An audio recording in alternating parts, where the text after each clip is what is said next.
learned Chairperson Gyani sir, Shakti sir, Balu sir, Jaina sahab, very august panel. I'm proud to be associated with it. Thank you very much, audience, for the post-lunch encouraging sounds. I have 3 slides, so I can start from the thank you slide if you want. But because Gyani sir, you said that don't repeat what Shakti Gupta sir has said. So if anybody here can say, I will say something uniquely peculiar, something about medical education which has not been said in the past, you are eluding yourself. A lot has been said. It's very, very difficult. अब तो ब्रह्म आएंगे वही कुछ नया ज्ञान देंगे. तो मैं एक पुराना जोक सुनाता हूँ आपको. एक डॉक्टर साहब ने अपने बच्चे को मेडिकल कॉलेज में भेजा, उसको डॉक्टर बनाया, वापस आके वो उनके क्लिनिक में बैठा. एक पेशेंट को उसने देखा, पिताजी थे नहीं, बाहर गए थे, तो उसने मरीज को देखा, दवाई दी, मरीज ठीक हो गया. तो 2 दिन बाद संडे को पिताजी को बोला कि पिताजी आप 4 साल से इसका इलाज कर रहे थे, ये नहीं ठीक हुआ, मैंने एक दवाई दी, 1 हफ्ते के अंदर ये ठीक हो गया, तो आपकी प्रैक्टिस तो बेकार है. तो पिताजी बहुत नाराज हुए कि तेरे पर ही तो इसी के पेमेंट से तुम्हारी पूरी मेडिकल एजुकेशन हुई थी. 5 साल तुम पढ़े और आते ही तुमने मेरा मेजर नुकसान करा दिया. तुम्हें कुछ सिखाया नहीं गया मेडिकल कॉलेज में. सो it's little tricky. Medical education is not a tutorial center for doctors. It is not a tutorial center for post-graduation. It is not a tutorial center where I will know what death is about. Because that's the first thing I see in a medical college. The first day in the medical college, I see death. I don't see life. Medical education is not presently about life, about how important it is, what are the various parameters of life, how I can protect it, how I can preserve it, how I can make it more enjoyable to my customers and my clients. It doesn't bring pride of life in me. It starts with the demise, which is really not a very good idea. Having said that, what are the emerging opportunities in education? And since Gyani sir has asked me to kind of, because much has been said, I can only add what are the borderline issues. One very big issue. Enough of medical education. What we need is healthcare management. Health management. Managing a population which should not fall sick. A paradigm where preventive dentistry is as important as curative dentistry. Where preventive cardiology is as important as intervention cardiology. Now these are not things which can be taught in the medical school. They will be taught in the raw business world of health practice. So we have to teach our students to be prepared for that. We don't need to teach our students how to appear in a post-graduation examination. वो तो वो सीख ही लेंगे. What we need to teach them is how to manage healthcare management. That really is the trick. The second big issue, I need to not only have knowledge, but have skills. I wish I had the kind of tools Balu sir has demonstrated. In 1990, when I was in the medical school, I had a tape which my friend had downloaded from US, which used to give lub dup lub dup lub dup. तो उसमें हम heart sound सुनते थे, and we used to feel very romantic. ये है. उन्हें दिनों Star Trek भी देखते थे. तो we said we said 2 + 2 = 4. So this is really high tech medicine. It's actually not high tech. It's actually very low tech. What high tech is in here, and those skills take a lot of time in maturing, which is why we have to keep practicing, which is why doctors practice. They are not made in the medical college. They need to practice and become proficient. Building up skills and respect for skills is something which is very sadly missing from our medical college. Most of our examinations don't ask for skills. They ask for broad knowledge, 1 long question, 3 short questions, and done. Nobody rubs the hand. Nobody says thank you. Nobody needs to. That's not tested. It's not important. So knowledge, along with that, the associated skills. Another very important thing, appropriate knowledge. Appropriateness to what I am going to do. Please do not teach me what will be useful to me in my post-graduation entrance. वो तो मैं सीख ही लूँगा. Please teach me what you think is important for my patients. And sadly, our medical curriculum is not very adapted to that. Shakti sir had very beautifully pointed out, I don't know if we noticed this slide, the national health programs are worth 2 marks in the entrance in medical exams. Worth 2 marks. 60,000, 70,000 crore is spent every year on health by the various governments. जो 70,000 करोड़ का खर्चा है उसकी चिंता नहीं है, वो 500 रुपए की कंसल्टेशन के पीछे भाग रहे हैं. So where are we going wrong? I think in the very design of the medical system, education system. Medical education has one very important component, solving the health human resources puzzle. Doctor तो गांव में जाता नहीं, specialist भी नहीं जाता, quack जाता है, जाता भी नहीं, वो वहीं से पनपता है. We never look at training them or educating them or somehow co-opting them.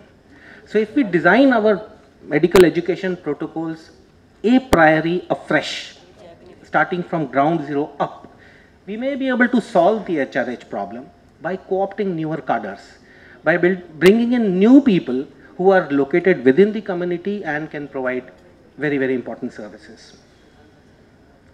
Alternate cadres. Doctor साहब होते हैं, नर्स दीदी होती है, नेता जी होते हैं. साहब एक ही होता है, डॉक्टर. नेता साहब नहीं कहता, या नर्स साहब नहीं होती, डॉक्टर साहब होता है. So this sahab mentality in the hierarchy of a medical system, where the doctor sits at the top, the specialist sits at the top, the doctor sits below him, the nurse sits below him, and the allied provider sits below him, and the ward boy sits below all of this and does all the suturing that may be required. Very sad state of affairs. We need to break this hierarchy, we need to split it up and reassemble the health provider team, where the allied health provider does a lot of very important activities in the clinical situation, and a clinician is needed but occasionally when the rest of the group is not able to handle. That will substantially reduce the dependence on doctors and specialists, and this old problem that we don't have doctors will no longer remain a problem. Another important activity, business process re-engineering in the hospital. Medical education teaches our doctors to do a certain set of activities. Do they only do that in the hospital? A. Do they always do that in the hospital? B. And is there nothing else that they do in the hospital? I think A, B, C are all in a denial state. What we teach the doctors often do much more in the hospitals. And very often they don't do what has been taught to them in the hospitals. And very often they do a lot of things completely out of either intuition or sheer good luck, or by guidance of the nurses, or by guidance of the allied providers, or by guidance of the seniors who have been practicing the business. It's not their education that teaches them. So this needs to be re-examined. The business processes of the hospital need to be re-examined so that the lowest taught cadre does what is required to be done. If a nurse can do it, she should receive or he should receive the training to do that. If a ward boy can do something, he or she must receive the training to do so, and what the training which the doctor receives should translate into actual work which he or she does. This is not in our constitution. We have all kind of emergencies in our constitution. What we don't have is an absolute health human resource emergency which this country has been facing since Professor Bore gave his report. He also said in 1946 there is a serious health human resource problem. And Planning Commission report after Planning Commission report, expert group report after expert group report keeps on repeating that we have a serious health human resource problem, but we do not go to the government and ask them to declare a health human resource emergency or a medical education emergency. We are having a large number of medical colleges which are expanding, but with that many number of undergraduates are not becoming available to the public systems, or they are not going into the rural areas. The number of post-graduation seats are also not expanding. So what is happening? There is clearly something very seriously wrong in the grammar of how medical education is being practiced in this country. And not all of it is because of regulation. Not all of it is because of the government. A lot of it has to do with the private sector also. Remember, there are very large number of private medical colleges in the country, and they are not always copying or aping the government systems. They are, to a large extent, aping the mistakes of the government system and cashing on to the market gains. That perhaps needs to be rectified very quickly. Regulation. Medical Council of India has been through a very tumultuous time in last few years.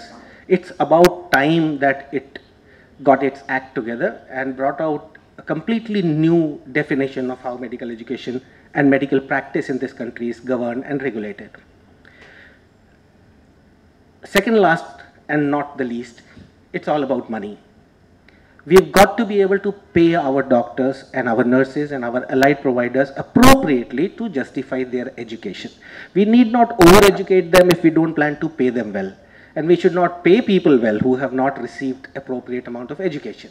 This sort of a synergy in the government cadres is very seriously missing and needs to be rectified. And really the last, it's all about ethics. It really boils down to one Amir Khan sitting on television and telling a large number of doctors, boss, kuch major gadbad hai. Then half of them say, हाँ gadbad to hai. Half of them say, nahi hai yaar. Half of them can keep looking in the other direction and ignore the problem. The fact remains, and our medical college teachers, I do remember my professors in medical school being people of very high integrity, very high ethics, having worked as, and I only remember those teachers. And I only remember those teachers because ethics is something that cannot be taught. It can be learnt, but it cannot be taught. When I touch you, when I sit next to Gyani sir or to my dear co-panelists, I can feel that ethics coming in. Much of our medical students don't feel those ethics coming from their faculty anymore. It's more about business, it's more about making a quick buck, it's more about doing a post-graduation, and it's more about flying to the US. Doesn't help. We are born here, we will have to build up this nation as one country, and if we are blessed with an education like medical education, I think we owe it to centuries of medical research to pay it back to the society where we come from. Thank you.